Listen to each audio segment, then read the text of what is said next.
ഇന്ന് നമ്മൾ ഡിസ്കസ് ചെയ്യാൻ പോകുന്നത് വളരെ ഇൻട്രസ്റ്റിംഗ് ആയിട്ടുള്ള ഒരു ടോപ്പിക്കാണ്. എന്താണ് IoT അഥവാ ഇൻ്റർനെറ്റ് ഓഫ് തിങ്സ്, അതുപോലെ എന്താണ് IIoT industrial internet of things. ഈ രണ്ട് ടോപ്പിക്ക് ജസ്റ്റ് എന്താണ് അതിൻ്റെ ഒരു ബ്രീഫിംഗ് ആണ് നമ്മൾ ഇന്ന് ഈ വീഡിയോ കൊണ്ട് ഉദ്ദേശിക്കുന്നത്.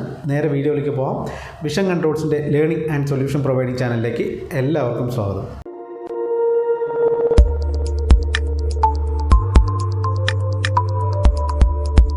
നമ്മൾ IoTയെക്കുറിച്ചും IIoTയെക്കുറിച്ചും എല്ലാം ഡിസ്കസ് ചെയ്യുന്നതിന് മുമ്പ് നമ്മൾ 3 ഇൻഡസ്ട്രിയൽ റവല്യൂഷൻ നടന്നിട്ടുണ്ട്. 1.0, 2.0 ആൻഡ് 3.0. ഈ 3 റവല്യൂഷനെ കുറിച്ച് നമുക്ക് ഒരു മിനിമം ധാരണ ഉണ്ടാവണം. അപ്പോൾ എന്താണ് 1.0? 1.0 പീരീഡിൽ എന്താണ് അപ്ഡേറ്റ്സ് ഉണ്ടായിരുന്നത്? അന്ന് നമ്മൾ മെയിനായിട്ട് വാട്ടറും അതുപോലെ തന്നെ വേപ്പറും ഉപയോഗിച്ചിട്ടായിരുന്നു നമ്മുടെ ഡെവലപ്മെൻറ്റ്സ് നടന്നിട്ടുണ്ടായിരുന്നു. അന്ന് നമുക്കറിയാം, നമുക്ക് പല എൻജിൻസും എല്ലാം ആവി എൻജിൻ അല്ലേ, അങ്ങനെയുള്ള കാര്യങ്ങളായിരുന്നു അന്ന് കൂടുതലായിട്ടുണ്ടായിരുന്നത്. സെക്കൻഡ് 2.0യിലേക്ക് വരുമ്പോൾ എന്താണ് അവിടെ സംഭവിച്ചതെന്ന് വെച്ചാൽ ഇലക്ട്രിസിറ്റിയുടെ കണ്ടുപിടുത്തവും മോട്ടേഴ്സിൻ്റെ വരവോടുകൂടി വലിയ രീതിയിലുള്ള ചേഞ്ചസ് വരാൻ തുടങ്ങി. അപ്പോൾ എന്താണ് അവിടെ സംഭവിച്ചത്? ഓയിൽ ആൻഡ് ഗ്യാസ് ഇൻഡസ്ട്രി, അതുപോലെ നമ്മളെ എയറോനോട്ടിക്കൽ എഞ്ചിനീയറിംഗ്, എല്ലാ മേഖലകളിലും ഇലക്ട്രിക്കലിൻ്റെ ഒരു കടന്നുവരവ് വളരെ രീതിയിൽ ചേഞ്ചസ് കൊണ്ടുവന്നു. അടുത്ത ഒരു റവല്യൂഷനായിരുന്നു 3.0 എന്ന് പറയുന്നത്. അവിടെ മെയിനായിട്ട് വന്ന ചേഞ്ച് എന്തായിരുന്നു? കമ്പ്യൂട്ടറായിരുന്നു. കമ്പ്യൂട്ടർ കുറേ കോമൺ ആയി ആൾക്കാരിലേക്ക്. നമുക്ക് സോഫ്റ്റ്വെയറിനെ കുറിച്ചും പല രീതിയിലുള്ള സോഫ്റ്റ്വെയർ ഡെവലപ്മെൻറ്റ്സ്, അതുപോലെ കമ്പ്യൂട്ടറുമായി ബന്ധപ്പെട്ടിട്ടുള്ള ഇൻ്റർനെറ്റ് സംവിധാനങ്ങൾ, ഇതിനെക്കുറിച്ചെല്ലാം നമുക്ക് വളരെ വൈഡായിട്ട് ചേഞ്ചസ് കൊണ്ടുവരാൻ പറ്റി. അതാണ് ഈ 3.0 നമ്മളിപ്പോൾ നടന്നുകൊണ്ടിരിക്കുന്നതും ചേഞ്ചസ്. അതായത് അടുത്ത ലെവലിലേക്ക് ഇപ്പോൾ ഞങ്ങൾ ഈ വീഡിയോ എടുക്കുന്ന സമയത്ത്, അതായത് ഇന്നത്തെ ഡേറ്റിൽ ആക്ച്വലി 5G ലോഞ്ച് ചെയ്യുകയാണ്. അപ്പോൾ ഇത്രയും ചേഞ്ചസ് ഇനി അടുത്തത് 4.0യിലേക്കുള്ള ഒരു ചേഞ്ചാണ് ഇനി നടക്കാൻ പോകുന്നത്. അപ്പോൾ ഈ 4.0 എന്ന് പറഞ്ഞാൽ കംപ്ലീറ്റ്ലി ഡിജിറ്റലൈസേഷൻ. അതായത് നമ്മളിപ്പോൾ ഇൻഡസ്ട്രിയൽ റവല്യൂഷൻ്റെ കാര്യത്തിൽ ഏറ്റവും അഡ്വാൻസ് ലെവലിൽ റോബോട്ടിക്സിലൊക്കെയാണ് വന്ന് നിൽക്കുന്നത്. അത് കംപ്ലീറ്റും നമ്മൾ ഡിജിറ്റലൈസേഷനായി മാറുകയാണ്. ആർട്ടിഫിഷ്യൽ ഇൻ്റലിജൻസ് മറ്റു കാര്യങ്ങളിലേക്ക് കടക്കുകയാണ്. അതാണ് 4.0 എന്ന് പറയുന്ന റവല്യൂഷൻ. അപ്പോൾ ഈ റവല്യൂഷനിൽ നിന്നുകൊണ്ടാണ് നമ്മളിപ്പോൾ സംസാരിക്കുന്നത്. അപ്പോൾ ഇനി നമുക്ക് എന്താണ് IoTയിൽ അതുപോലെ IIoT, അതിനെക്കുറിച്ച് നമുക്ക് ഡിസ്കസ് ചെയ്യാം. അപ്പോൾ 4.0 വരെ നമുക്ക് മനസ്സിലായി. അതായത് 4.0 എന്താണെന്നുള്ള ഒരു ചെറിയ ബ്രീഫിംഗ് തന്നു. നമ്മൾ ഇന്നലെ വരെ ഉണ്ടായിരുന്ന ഇൻഡസ്ട്രീസിനെ, അല്ലെങ്കിൽ റോബോട്ടിക്സ് മറ്റ് കാര്യങ്ങളും എന്തൊക്കെയാണെങ്കിലും നമുക്കറിയാം, പല മാനുഫാക്ചറിങ് കമ്പനികളും അഥവാ ലോജിസ്റ്റിക്സും എല്ലാം ചെയ്യുന്നത് ഇപ്പോൾ റോബോട്ടും മറ്റ് ഇൻഡസ്ട്രിയൽ അഡ്വാൻസ്ഡ് ലെവലായിട്ടുള്ള PLC, SCADA അങ്ങനെയുള്ള കാര്യങ്ങളെല്ലാം ഉപയോഗിച്ചിട്ടാണ്. ഇനി ഈ 4.0ൻ്റെ ഭാഗമായിട്ട് നമ്മൾ പറയാൻ പോകുന്നത്, ആദ്യം നമുക്ക് IoT പറയാം. അതായത് ഇൻ്റർനെറ്റ് ഓഫ് തിങ്സ്. ഇൻ്റർനെറ്റിനെ നമ്മളെ ചുറ്റുപാടുള്ള തിങ്സുമായിട്ട് കണക്ട് ചെയ്യുന്ന ഒരു പ്രോസസ്സാണ് ഇൻ്റർനെറ്റ് ഓഫ് തിങ്സ് എന്ന് പറയുന്നത്. അത് കൂടുതലും നമ്മൾ കണ്ടുവരുന്നത് ഈ കൊമേഴ്ഷ്യൽ പ്രോഡക്റ്റാണ്. അതായത് നമ്മുടെ കൺസ്യൂമർ പ്രോഡക്റ്റ്സ് ആണ്. ഫോർ എക്സാമ്പിൾ, നമ്മൾ വീട്ടിൽ ഉപയോഗിക്കുന്ന TV, ഫ്രിഡ്ജ്, AC, കർട്ടൻസ്, നമുക്കറിയാം ഓട്ടോമാറ്റിക്കായിട്ട് ഈ സാധനങ്ങളെല്ലാം ഓഫ് ചെയ്യുക, ഓൺ ചെയ്യുക, കൺസെപ്ഷൻ മനസ്സിലാക്കുക, എത്ര സമയം യൂസ് ചെയ്തു, അതിൻ്റെ പവർ സേവിങ്സ്, അങ്ങനെയുള്ള കാര്യങ്ങൾ കംപ്ലീറ്റ് നമുക്ക് ലോകത്ത് എവിടെ ഇരുന്നുകൊണ്ടും നമ്മളുടെ ഈ പറയുന്ന കൺസ്യൂമർ പ്രോഡക്റ്റിനെ നമുക്ക് നിയന്ത്രിക്കാനും കൺട്രോൾ ചെയ്യാനും അതിൻ്റെ റിപ്പോർട്ട്സ് എടുക്കാനും അതിനെ ഒബ്സർവ് ചെയ്യാനും കഴിയും. ഇതാണ് IoT എന്ന് പറയുന്നത്. ഇത് സാധാരണഗതിയിൽ കൺസ്യൂമർ പ്രോഡക്റ്റാണ്. അതായത് ആൾക്കാരുമായിട്ട്, കൂടുതൽ ജനങ്ങളുമായിട്ട്, കോമൺ പീപ്പിളുമായിട്ട് അടുത്ത് നിൽക്കുന്ന ഒരു സെഗ്മെൻറ്റാണ് ഈ IoT എന്ന് പറയുന്നത്. നമ്മൾ കൂടുതൽ കോൺസെൻട്രേറ്റ് ചെയ്യുന്നത് ഇനി അടുത്ത IIoT ആണ്. ഇൻഡസ്ട്രിയൽ ഇൻ്റർനെറ്റ് ഓഫ് തിങ്സ് എന്ന് പറയുന്ന വിഷയമാണ്. ഇത് IoTനെക്കാട്ടിലും കുറച്ചുകൂടെ അഡ്വാൻസ്ഡ് ആണ്. ഹൈ റിസ്ക് ഉള്ള ഒരു മേഖലയാണ്. കാരണം ഇവിടെ നമ്മൾ കൺട്രോൾ ചെയ്യുന്നതും അതുപോലെ നമ്മൾ ഡിജിറ്റലൈസ് ചെയ്യാൻ പോകുന്നതും ഇൻഡസ്ട്രികളെയാണ്. മാനുഫാക്ചറിങ് കമ്പനികളാണ് ഡിജിറ്റലൈസ് ആക്കി മാറ്റാൻ പോകുന്നത്. കുറച്ചുകൂടെ ഡീപ്പായിട്ട് പറയുകയാണെങ്കിൽ, നമ്മളൊരു മാനുഫാക്ചറിങ് യൂണിറ്റ് ഉണ്ട്. അവിടെ മാനുഫാക്ചർ ചെയ്യാൻ പലതരം മെഷീനറീസ് ഉണ്ട്. ഈ മെഷീനറീസിനെ എല്ലാം നമ്മൾ ഡിജിറ്റലി നമുക്ക് ഒബ്സർവ് ചെയ്യാനും അതിൻ്റെ പ്രിവെൻറ്റീവ് മെയിൻ്റനൻസ് നടത്താനും കഴിയും. കാരണം ഓരോ മെഷീനറി എത്ര ടൈം ഓണായി, എത്ര പീരീഡ് ഏജായി, അതിനെന്തൊക്കെ മാറ്റങ്ങൾ വരുന്നുണ്ട് പീരിയോഡിക്കലി, എന്തെങ്കിലും അൺസർട്ടനിറ്റി കാണിക്കുന്നുണ്ടോ, അല്ലെങ്കിൽ എന്തെങ്കിലും അതിനകത്ത് പ്രീവിയസ് പ്രോബ്ലംസ് ഫേസ് ചെയ്തിട്ടുണ്ടോ, ഇതെല്ലാം നമുക്ക് ഡിജിറ്റലി നമ്മുടെ സിസ്റ്റത്തിൽ ഇരുന്നുകൊണ്ട് ക്ലൗഡ് ബേസ്ഡ് ഓർഗനൈസ്ഡ് ആയിട്ട് നമുക്ക് എവിടെ ഇരുന്നുകൊണ്ട് വേണമെങ്കിലും വാച്ച് ചെയ്യാൻ കഴിയും. അപ്പോൾ സിംപ്ലി പറയുകയാണെങ്കിൽ നമ്മളുടെ മാനുഫാക്ചറിങ് യൂണിറ്റിനെ കംപ്ലീറ്റ്ലി നമുക്ക് കൺട്രോൾ ചെയ്യാൻ പറ്റും. നമ്മളെ ഏത് ലോകത്ത് എവിടെ ഇരുന്നുകൊണ്ടും നമ്മളുടെ മെഷീനറിയുടെ കംപ്ലീറ്റ് ഡീറ്റെയിൽസും അതിൻ്റെ ചാർട്ട്, അതിൻ്റെ കംപ്ലീറ്റ് റിപ്പോർട്ട്സ് നമുക്ക് എടുക്കാൻ കഴിയും. ഇതാണ് IIoTയുടെ ഒരു മെയിൻ അഡ്വാൻറ്റേജ് ആയിട്ട് നമുക്ക് പറയാവുന്നത്. IIoT വരുന്നതോടുകൂടി നമ്മളുടെ എന്താ സംഭവിക്കുകയെന്ന് വെച്ചാൽ നമ്മളുടെ പ്ലാന്റിനകത്തിരിക്കുന്ന പല ഡിവൈസസിനെയും അതുപോലെ മാനുഫാക്ചറിങ് യൂണിറ്റ്സ് അല്ലെങ്കിൽ മെഷീനറീസിനെയും കംപ്ലീറ്റ്ലി നമ്മുടെ കൺട്രോളിൽ കൊണ്ടുവരാൻ പറ്റും. എന്നിട്ട് നമുക്ക് അതിനെ ഒബ്സർവ് ചെയ്യാൻ പറ്റും. അതാണ് മെയിനായിട്ട് ഇതിനകത്ത് വരുന്നത്. അപ്പോൾ ഇതുകൊണ്ടുള്ള ബെനിഫിറ്റ് എവിടെയൊക്കെയാണെന്ന് വെച്ച് കഴിഞ്ഞാൽ ഒന്ന് മാനുഫാക്ചറിങ് യൂണിറ്റ്സ് തന്നെയാണ്, പിന്നെ ലോജിസ്റ്റിക്സ്, അതുപോലെ എയറോനോട്ടിക്കൽസ്, എവ്രി ഇൻഡസ്ട്രീസിന് നമുക്ക് ഇതിനകത്ത് ബെനിഫിറ്റ്സ് കൊണ്ടുവരാൻ പറ്റും. അപ്പോൾ നമുക്കൊരു ഇതിൻ്റെ കോൺസെപ്റ്റ്, അതായത് ഇതിനെക്കുറിച്ച് ഒട്ടും അറിയാത്ത ഒരാൾക്കാർക്ക് നമുക്കൊരു സിമ്പിളായിട്ട് പറയുകയാണെങ്കിൽ എന്താണ് ഈ IIoTൻ്റെ ഈ കോൺസെപ്റ്റ് എന്ന് നമുക്ക് പറയാം. അതായത് ഒന്നുമില്ല, നമ്മളിപ്പോൾ ഫോർ എക്സാമ്പിൾ നമ്മളൊരു മാനുഫാക്ചറിങ് യൂണിറ്റ് നടത്തുന്നുണ്ട്, അല്ലെങ്കിൽ നമുക്കൊരു ഇൻഡസ്ട്രി ഉണ്ട്, അല്ലെങ്കിൽ എന്തോ ആയിക്കോട്ടെ, അതൊരു മെഷീനറി ഉണ്ടെന്ന് വിചാരിച്ചോളൂ. അപ്പോൾ ഈ പറയുന്ന മെഷീനറിയെ നമ്മൾ എന്ത് ചെയ്യുന്നു, പല സെൻസേഴ്സ് ഉപയോഗിച്ച് ഡാറ്റ കംപ്ലീറ്റ് ആയിട്ട് നമ്മൾ ഫെച്ച് ചെയ്യുന്നു. അത് വോൾട്ടേജ് അയക്കാം, കറണ്ട് അയക്കാം, അല്ലെങ്കിൽ പലതരത്തിലുള്ള ഔട്ട്പുട്ട്സ് ആയിരിക്കാം. അതായത് എത്ര പ്രൊഡക്ഷൻ നടന്നു, എത്ര യൂണിറ്റ് പ്രൊഡക്ഷൻ നമ്മൾ എടുത്തു, ഇതിൻ്റെ എല്ലാം ഡീറ്റെയിൽസ് ഓൾറെഡി നമുക്ക് ഒരു അഡ്വാൻസ്ഡ് ഒരു ഓട്ടോമേഷൻ ചെയ്തിട്ടുണ്ടെങ്കിൽ, PLC വഴി HMI വഴി നമ്മളവിടെ ഒരു മിനിമം ഓട്ടോമേഷൻ ചെയ്തിട്ടുണ്ടെങ്കിൽ ആ ഡാറ്റയിൽ നിന്ന് നമുക്ക് എന്ത് ചെയ്യാൻ പറ്റും, ഡാറ്റ ഫെച്ച് ചെയ്യാൻ പറ്റും. എന്നിട്ട് നമ്മൾ അതിനെ ഗേറ്റ് വേ ഉപയോഗിച്ച്, പെർട്ടിക്കുലർലി ഗേറ്റ് വേ, IIoTക്ക് ഗേറ്റ് വേസ് ഉണ്ട്, അത് നമ്മൾ ഉപയോഗിച്ച് നമ്മൾ ക്ലൗഡിലേക്ക് കൊടുത്ത് ആ ക്ലൗഡിൽ നിന്ന് നമ്മൾക്ക് എവിടെ നിന്ന് വേണമെങ്കിലും നമുക്ക് ഈ പറയുന്ന ഡാറ്റ ഓപ്പറേറ്റ് ചെയ്യാനും കൺട്രോൾ ചെയ്യാനും കഴിയും. ഇതാണ് ഇതിൻ്റെ ഒരു ബേസിക് ആയിട്ടുള്ള കോൺസെപ്റ്റ്. ഞാൻ പറയുന്നത് വളരെ മിനിമം ഇൻഫർമേഷനാണ്. നമുക്കൊരു വീഡിയോ ലെങ്തായി പോകണ്ടെന്ന് വെച്ചിട്ട് നമ്മൾ ഏകദേശം എല്ലാ ഏരിയ ഒന്ന് ചുമ്മാ ടച്ച് ചെയ്ത് പോകുന്നത് മാത്രമേ ഉള്ളൂ. കൂടുതൽ ഡെപ്തിലേക്ക് നമ്മൾ പോകുന്നില്ല. ഇനി കൂടുതൽ അറിയണം എന്നുള്ള ആൾക്കാർ കമൻറ്റ് ബോക്സിൽ മെൻഷൻ ചെയ്യുക. നമുക്ക് കൂടുതൽ ഡെപ്തായിട്ടുള്ള ഒരു വീഡിയോ നമ്മൾ പിന്നീട് ചെയ്യുന്നതായിരിക്കും. IIoTയുടെ നമ്മളൊരു 3 ബെനിഫിറ്റ്സ് മാത്രമാണ് നമ്മളിപ്പോൾ ഡിസ്കസ് ചെയ്യുന്നത്. പിന്നീട് ഒരു അവസരത്തിൽ നമുക്ക് കൂടുതൽ ഡെപ്തിലേക്ക് പോകാവുന്നതാണ്. അപ്പോൾ നമ്മൾ ഓൾറെഡി പറഞ്ഞു, ഇൻഡസ്ട്രിയൽ ഓട്ടോമേഷൻ്റെ ഒരു അഡ്വാൻസ്ഡ് രൂപം തന്നെയാണ് ഈ IIoT എന്ന് പറയുന്നത്. അപ്പോൾ ഇതിൽ ആദ്യത്തെ ഒരു ബെനിഫിറ്റായിട്ട് നമുക്ക് പറയുന്നത് ഒന്ന്, ഇതിൻ്റെ റിയൽ ടൈം ഡാറ്റ. അതായത് എന്താണ് റിയൽ ടൈം ഡാറ്റ?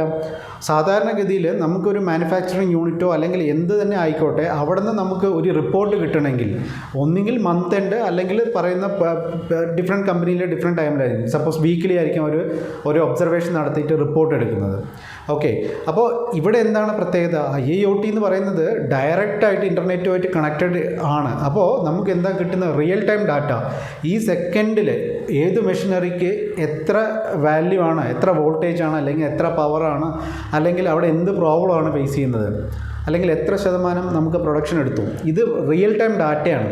നമ്മൾ ആരുടെ അടുത്തും ചോദിക്കേണ്ട, ഓപ്പറേറ്ററിൻ്റെ അടുത്ത് ചോദിക്കേണ്ട, പ്രൊഡക്ഷൻ ഹെഡിൻ്റെ അടുത്ത് ചോദിക്കേണ്ട, ഒന്നും ചോദിക്കേണ്ട. നമ്മുടെ സിസ്റ്റത്തിനകത്തേക്ക് എത്തുകയാണ്. ഇന്ന മെഷീനറി ഇത്രാമത്തെ യൂണിറ്റിൽ ഇതാണ് കണ്ടീഷൻസ്, കംപ്ലീറ്റ് ഡീറ്റെയിൽസ് നമുക്ക് കിട്ടുകയാണ്. അതാണ് റിയൽ ടൈം ഡാറ്റ എന്ന് പറയുന്നത്. അതാണ് ഇതിൻ്റെ ഏറ്റവും വലിയൊരു അഡ്വാൻറ്റേജ് എന്ന് പറയുന്നത്. രണ്ടാമതൊരു അഡ്വാൻറ്റേജ് എന്ന് പറയുന്നത് റിപ്പോർട്ടുകളാണ്. നമുക്കറിയാം, ഇപ്പോൾ റിപ്പോർട്ട് നമുക്കിപ്പോൾ ഒരു വീക്കിലി അല്ലെങ്കിൽ മന്ത്ലി നമ്മൾ കുറേ ഡാറ്റാസ് ചോദിക്കുന്നു, അത് എക്സൽ ഷീറ്റിലേക്ക് വാങ്ങുന്നു. ആ ഡാറ്റ വെച്ച് നമ്മൾ ആവശ്യമുള്ള ഡാറ്റ, ഒരു ഗ്രാഫ് നമ്മൾ പ്രിപ്പയർ ചെയ്യുന്നു. ഇതൊക്കെയാണ് ട്രഡീഷണലി നടക്കുന്നത്. ഇനിയിപ്പോൾ ഒരു ERP സിസ്റ്റം ഉണ്ടെങ്കിൽ തന്നെ അത് നമുക്ക് എന്താണ്, നമ്മളുടെ പ്രോസസ്സിനെ സിംപ്ലിഫൈ ചെയ്യാൻ ഉപകരിക്കുന്ന പലതരം റിപ്പോർട്ട്സ് ആയിരിക്കും, അല്ലേ? പർച്ചേസ് എത്ര നടന്നു, സെയിൽസ് എത്ര നടന്നു, അല്ലെങ്കിൽ നമ്മൾ എത്ര ഡിസ്പാച്ച്, മറ്റു കാര്യങ്ങൾ, അങ്ങനെ എല്ലാ കാര്യങ്ങളും അത് ഒരു ERPനകത്ത് വരുന്ന പല റിപ്പോർട്ടുകൾ നമുക്ക് ഓൾറെഡി കിട്ടും. അതിനെക്കുറിച്ചല്ല നമ്മൾ പറയുന്നത്. ഇവിടെ നമ്മൾ സംസാരിക്കുന്ന വിഷയം നമ്മളുമായിട്ട് കണക്റ്റഡ് അല്ലാത്ത മെഷീനറീസിൻ്റെ റിപ്പോർട്ടാണ്, അല്ലേ? അപ്പോൾ അത് വളരെ എളുപ്പത്തിൽ നമുക്ക് കിട്ടും എന്നുള്ളതാണ്. അത് കിട്ടുന്നത് കൊണ്ട് എന്താ ഗുണം? നമുക്ക് പ്രിവെൻറ്റീവ് മെയിൻ്റനൻസ് വളരെ എളുപ്പത്തിൽ നടത്താൻ പറ്റും. അങ്ങനെ നടത്തുമ്പോൾ നമുക്ക് ഓട്ടോമാറ്റിക്കലി അൺഎക്സ്പെക്റ്റഡ് ആയിട്ട് വരുന്ന ലോസ് നമുക്ക് കൺട്രോൾ ചെയ്യാൻ പറ്റും. അങ്ങനെ നമുക്ക് പ്രൊഡക്ഷൻ്റെ എഫിഷ്യൻസി കൂട്ടാൻ പറ്റും. ഇതാണ് നമുക്ക് കിട്ടുന്ന ഒരു ബെനിഫിറ്റ് എന്ന് പറയുന്നത്. പിന്നെ അടുത്തൊരു ബെനിഫിറ്റ് എന്ന് പറയുന്നത് നമുക്ക് ഇതിൻ്റെ ടോട്ടൽ പ്രോസസ്സിലേക്ക് ഒന്ന് പോവാം. അതായത് ഈ പറയുന്ന IIoT കൊണ്ട് നമുക്ക് ഡയറക്റ്റായിട്ട് കിട്ടുന്ന ഒരു ബെനിഫിറ്റ്, അതായത് അൾട്ടിമേറ്റ്ലി നമുക്ക് കിട്ടുന്ന ഒരു ബെനിഫിറ്റ് എന്താണെന്ന് പറയാം. ഫോർ എക്സാമ്പിൾ നമുക്കിപ്പോൾ നോക്കാം, ഒരു ചാർട്ട്, ഒരു ട്രയാങ്കിൾ ചാർട്ട് കാണിക്കുന്നുണ്ട്. അതിനകത്ത് നമുക്കറിയാം നമ്മുടെ ഫീൽഡ്, അതായത് നമ്മുടെ ഇൻഡസ്ട്രിയിൽ കാണിക്കുന്ന പലതരം സെൻസേഴ്സും പലതരം മെഷീനറീസും ഏറ്റവും ഡൗൺ ലൈനിലുണ്ട്. അപ്പോൾ ഈ പറയുന്ന എക്യുപ്മെൻറ്റ്സിനെ എല്ലാം നമ്മൾ എന്ത് ചെയ്യുന്നു, ഒരു PLC അല്ലെങ്കിൽ HMI ത്രൂ നമ്മൾ കണക്ട് ചെയ്യുന്നു അല്ലേ. അപ്പോൾ അവിടെ ഒരു മിനിമം തരത്തിലുള്ള ഒരു ഓട്ടോമേഷൻ നടന്നു. ഇനി ഈ പറയുന്ന PLCയും HMIയും ഇവന്മാരെല്ലാം കൂടെ കണക്ട് ചെയ്ത് നമ്മൾ അടുത്തൊരു സെഗ്മെൻറ്റിലേക്ക് പോകുന്നു. അവിടെ മാനേജ്മെൻറ്റ് ഇൻഫർമേഷൻ സിസ്റ്റം എന്ന പോലെയുള്ള നമ്മൾ കംപ്ലീറ്റ് ഒരു സ്കാഡ പോലെ നമുക്ക് അവിടെ ഫുൾ ഡീറ്റെയിൽസ് നമ്മുടെ എല്ലാ PLCയും എല്ലാ HMIയും എല്ലാം കൂടെ ഇൻ്റർഫേസ് ചെയ്ത് അതിൻ്റെ ഡാറ്റ മുഴുവൻ നമുക്കൊരു സിസ്റ്റത്തിലേക്ക് കൊണ്ടുവരുന്നു. ഇനി അവിടെ നിന്ന് നമ്മൾ എന്ത് ചെയ്യുന്നു, അത് ഈ പറയുന്ന IIoTയുടെ ഒരു കോൺസെപ്റ്റോട് കൂടി നമ്മൾ എന്ത് ചെയ്യുന്നു, അത് ഗേറ്റ് വേ വഴി നമ്മൾ ക്ലൗഡിലേക്ക് വിടുന്നു. അങ്ങനെ ആ ക്ലൗഡിൽ നിന്നുകൊണ്ട് നമുക്ക് എന്ത് ചെയ്യാൻ പറ്റും, കംപ്ലീറ്റ് ഡാറ്റ ഒബ്സർവ് ചെയ്യാനും കൺട്രോൾ ചെയ്യാനും റിപ്പോർട്ട് എടുക്കാനും എല്ലാം കഴിയും. ഇനി ഇവിടെയാണ് ഏറ്റവും ക്രൂഷ്യൽ പോയിന്റ്. ഈ സ്റ്റേജിൽ, അതായത് ഏറ്റവും ടോപ്പ് നമ്മൾ IIoTയിൽ എത്തിക്കഴിഞ്ഞാൽ അവിടെ നിന്ന് നമുക്ക് ERP, നമ്മുടെ എൻ്റർപ്രൈസ് റിസോഴ്സ് പ്ലാനിങ്, ERP എന്ന് പറയുന്നത്. സോ ERPയിലേക്ക് നമുക്ക് ഡയറക്റ്റായിട്ട് ഇതിനെ ഇൻ്റർഫേസ് ചെയ്യാൻ പറ്റുന്നുള്ളതാണ്. നമുക്ക് ഒരു ഡിസ്പാച്ചോ അല്ലെങ്കിൽ നമ്മുടെ ഇൻവെൻട്രിയോ അല്ലെങ്കിൽ പ്രൊഡക്ഷനോ വാട്ടെവർ ഇതിനെല്ലാം കണക്ട് ചെയ്യാൻ പറ്റും. ഫൈനലി നമുക്ക് എത്തേണ്ടത് എവിടേക്കാണ്, ERPയിലേക്ക് തന്നെയാണ്. അപ്പോൾ ഈ പറയുന്ന IIoT നമുക്ക് നേരെ ERPയിലേക്ക് ഇൻ്റർഫേസ് ചെയ്ത് കൂടെ കഴിഞ്ഞ് കഴിഞ്ഞാൽ പിന്നെ സംഗതി വളരെ ക്ലീനാണ്. അതായത് നമ്മൾ മനുഷ്യന്മാരല്ലാത്ത മെഷീനറി തുടങ്ങി ഈവൻ ഹ്യൂമൻ ബീയിങ്സ് ഹാൻഡിൽ ചെയ്യുന്ന എല്ലാ ഡിപ്പാർട്ട്മെൻറ്റ്സും സിസ്റ്റം, അതായത് ഇൻ്റർനെറ്റിൻ്റെ അകത്തേക്ക് വന്നു, ഒരു വിൻഡോയ്ക്ക് അകത്ത് വന്നു. ഇതാണ് നമുക്ക് കിട്ടാൻ പോകുന്ന ഏറ്റവും വലിയ അഡ്വാൻറ്റേജ് എന്ന് പറയുന്നത്. ഇപ്പം നമുക്ക് IoTൻ്റെ ഒരു ആപ്ലിക്കേഷൻ നമുക്ക് നോക്കുകയാണെങ്കിൽ, ഇപ്പോൾ നമുക്കറിയാം KSEBയിൽ പല ഇൻഡസ്ട്രിയിൽ ചെന്ന് അവർ എന്താ പറയുക, മീറ്റർ റീഡിങ് എടുക്കാറുണ്ട്. മീറ്റർ റീഡിങ് എടുക്കുക എന്ന് പറഞ്ഞാൽ അത് നാളെ നമുക്ക് ഇല്ലാതെയാവും. കാരണം ഈ മീറ്ററിനെ എല്ലാം നമ്മൾ ഓട്ടോമാറ്റിക്കലി ഈ IIoT ത്രൂ നമ്മൾ എന്ത് ചെയ്യും, ക്ലൗഡിലേക്ക് കണക്ട് ചെയ്ത് ഗവൺമെൻറ്റിൻ്റെ KSEBയുടെ സൈറ്റിലേക്ക് ഓട്ടോമാറ്റിക് എത്തും. എത്ര കൺസപ്ഷൻ നടന്നു, ഏതൊക്കെ ടൈമിൽ കൺസപ്ഷൻ നടന്നു എന്നുള്ളത് അവർക്ക് തന്നെ ഓട്ടോമാറ്റിക് ഒബ്സർവ് ചെയ്യാൻ പറ്റും. ഇതിൻ്റെ ഒരു റിയൽ ആയിട്ടുള്ള ഒരു ആപ്ലിക്കേഷനാണ്. പിന്നെ നമുക്ക് വരുന്ന ഒരു ആപ്ലിക്കേഷനാണ്, ഇപ്പോൾ ഫോർ എക്സാമ്പിൾ ഇപ്പോൾ പലതരത്തിലുള്ള കൺട്രോൾ ബോർഡ്സ് ഉണ്ട്. ഇപ്പോൾ നമ്മളിപ്പോൾ പൊല്യൂഷൻ കൺട്രോൾ ബോർഡ്, ഇപ്പോൾ ഇൻഡസ്ട്രീനെ സംബന്ധിച്ചിടത്തോളം പലതരത്തിലുള്ള വേസ്റ്റേജ് കത്തിക്കുന്ന ഒരു പ്രോസസ്സ്. ഇപ്പോൾ ഒരു ഉദാഹരണം പറയുകയാണെങ്കിൽ, വേസ്റ്റ് കത്തിക്കുന്നത് ഇത്ര ടെമ്പറേച്ചറിൽ കത്തിക്കണം, ഇത്ര ടൈമേ കത്തിക്കാൻ പാടുള്ളൂ എന്നുള്ള ഒരുപാട് അവരുടേതായിട്ടുള്ള കുറേ റൂൾസ് ഉണ്ട്. അപ്പോൾ ഈ പറയുന്ന ടെമ്പറേച്ചർ ഇത്ര മെയിൻറ്റെയിൻ ചെയ്യുന്നുണ്ടോ ഇല്ലയോ എന്നുള്ളത് പൊല്യൂഷൻ കൺട്രോൾ ബോർഡിന് എല്ലാ സമയത്തും എല്ലാ പ്ലാന്റിലും ചെന്ന് നോക്കാൻ കഴിയില്ല. അപ്പോൾ എന്താ സംഭവിക്കുക, നാളെ ഒരു റൂൾ കൊണ്ടുവരും. ഇപ്പോൾ ഓൾറെഡി റൂൾ ഉണ്ട് അവർക്ക്, ഇത്ര ടെമ്പറേച്ചറിൻ്റെ ലോഗ്, അതായത് ഈ വേസ്റ്റ് കത്തിക്കുന്നത് ഇൻസിനേറ്റർ പോലുള്ള മെഷീനറിയിൽ ടെമ്പറേച്ചർ ഇത്ര മെയിൻറ്റെയിൻ ചെയ്യണം, ഇത്ര 900 ഡിഗ്രിയാണ് ഇത് വേണ്ടതെന്ന് അവർ പറയുകയാണെങ്കിൽ അവർക്ക് ഈ ടെമ്പറേച്ചറിൻ്റെ ലോഗ് കൊടുക്കണം. അപ്പോൾ ഈ ലോഗ് കൊടുക്കുക എന്ന് പറയുന്നത് നിലവിൽ ഒരു ഓപ്പറേറ്റർക്കോ അല്ലെങ്കിൽ ഒരാളെ പെർട്ടിക്കുലർലി അതിനുവേണ്ടി ഡെലിഗേറ്റ് ചെയ്തിരിക്കുക. ഈ ടെമ്പറേച്ചർ ടൈപ്പ് ചെയ്യാനും അതിൻ്റെ ഒരു എക്സൽ ഷീറ്റ് പ്രിപ്പയർ ചെയ്യാനും അതിൻ്റെ റിപ്പോർട്ടുകൾ റെഡിയാക്കാനും വേണ്ടി ഒരാളെ പെർട്ടിക്കുലർലി നിൽക്കുക. പക്ഷേ ഇതുകൊണ്ടും തീരുന്നില്ല. ഇത് പ്രോപ്പർലി ഇതൊരു റിയൽ ടൈം ഡാറ്റയാണോ, ഇതിനകത്ത് ഫേക്ക് ഉണ്ടോ, ഇതിനകത്ത് വല്ലതും ചേർത്തിട്ടുണ്ടോ, ഇതൊന്നും നമുക്ക് അറിയില്ല. അപ്പോൾ നാളെ ഗവൺമെൻറ് സ്വാഭാവികമായിട്ടും ഈ പറയുന്ന ടെക്നോളജീൻ്റെ ചേഞ്ചസ് വരുന്നതോടുകൂടി ഈ റിയൽ ടൈം ഡാറ്റ ഗവൺമെൻറ്റിൻ്റെ സെർവറിലേക്ക് കണക്റ്റ് ആയിട്ടുണ്ടാകും. അവർക്ക് അവരുടെ വെബ്സൈറ്റ് ത്രൂ അവർക്ക് ഓട്ടോമാറ്റിക്കലി ഈ ഡാറ്റ ഫെച്ച് ചെയ്തെടുക്കാവുന്ന ഒരു സ്ഥിതിയിലേക്ക് വരും. ഇതാണ് അതിൻ്റെ ഒരു ആപ്ലിക്കേഷൻ എന്ന് പറയുന്നത്. ഇതുപോലെ തന്നെ നമ്മൾ പല മാനുഫാക്ചറിങ് കമ്പനികൾക്കും അവരുടേതായിട്ടുള്ള മാനേജ്മെൻറ്റിന് ഒബ്സർവ് ചെയ്യേണ്ടി വരും. ഇപ്പോൾ ഒരു R&D ചെയ്യുന്നു, ഒരു റിസർച്ച് ആൻഡ് ഡെവലപ്മെൻറ്റ് ചെയ്യുന്ന ഒരു വലിയൊരു കമ്പനി, ആ കമ്പനിക്ക് അവരുടെ പ്രൊഡക്ഷൻ യൂണിറ്റിൽ എത്ര ടെമ്പറേച്ചർ വന്നു, എത്ര ടെമ്പറേച്ചറിലാണ് ഇവർ ഈ പ്രൊഡക്ഷൻ എടുത്ത്, അല്ലെങ്കിൽ വേറെ എന്തെങ്കിലും മാറ്റങ്ങൾ വരുത്തണോ, ഇതെല്ലാം അറിയണമെങ്കിൽ അവർക്ക് റിയൽ ടൈമിലുള്ള ഡാറ്റ വേണം. ആ ഡാറ്റ ഉണ്ടെങ്കിൽ മാത്രമേ ഇവരുടെ മാനുഫാക്ചറിങ് പ്രോസസ്സിനകത്ത് ചേഞ്ചസ് കൊണ്ടുവരാൻ പറ്റുള്ളൂ. എന്ത് പ്രോഡക്റ്റ് ആയിക്കോട്ടെ, സോപ്പോ ചീപ്പോ അല്ലെങ്കിൽ കോൾഗേറ്റോ വാട്ടെവർ, നമ്മൾ കാണുന്ന എന്ത് പ്രോഡക്റ്റും ഒരു മാനുഫാക്ചറിങ് കമ്പനിയിൽ പെർട്ടിക്കുലർ പ്രോസസ്സിലൂടെ കടന്നു വരുന്ന പ്രോഡക്റ്റുകളാണ്. അപ്പോൾ ഈ പ്രോസസ്സിനെ നിയന്ത്രിച്ചാൽ മാത്രമേ, അല്ലെങ്കിൽ ആ പ്രോസസ്സിൽ വരുന്ന ചേഞ്ചസ് കാരണമാണ് നമുക്ക് പുതിയ അഡ്വാൻസ്ഡ് ആയിട്ടുള്ള പലതരം പ്രോഡക്റ്റുകൾ നമ്മളിലേക്ക് എത്തുന്നത്. അപ്പോൾ അതിൻ്റെ ഇന്നോവേഷൻസും അതിൻ്റെ R&Dയും എല്ലാം നടത്തണമെങ്കിൽ നമുക്ക് എന്ത് വേണം? ഡാറ്റ വേണം. ആ ഡാറ്റ ഈ മെഷീനിൽ നിന്ന് ഫെച്ച് ചെയ്യണം. ഈ ഫെച്ച് ചെയ്ത ഡാറ്റ ഉപയോഗിച്ച് നമുക്ക് ഡിഫറെൻറ്റ് റിപ്പോർട്ട്സുകൾ എടുക്കണം. ഈ റിപ്പോർട്ടുകളെല്ലാം എടുക്കുന്നത് ഏറ്റവും വലിയ ഹെഡേക്കാണ്. ഒരു ഇലക്ട്രിക്കൽ പേഴ്സൺ അല്ലെങ്കിൽ അതിൻ്റെ ഒരു ഇൻചാർജിനെ സംബന്ധിച്ചുള്ള വലിയ ഹെഡേക്കാണ്. അപ്പോൾ അവർക്ക് ഇത് വളരെ ഒരു സെക്കൻഡ്സിൽ, ഒരു ക്ലിക്കിൽ അവർക്ക് കംപ്ലീറ്റ് റിപ്പോർട്ട്സും അവരുടെ കയ്യിലേക്ക് പോകും. ഇതാണ് ഇതിൻ്റെ ഏറ്റവും വലിയ അഡ്വാൻറ്റേജ് എന്ന് പറയുന്നത്. അപ്പോൾ നമ്മൾ ഉദ്ദേശിച്ച ടോപ്പിക്ക് എല്ലാവർക്കും യൂസ്ഫുള്ളായി എന്ന് വിചാരിക്കുന്നു.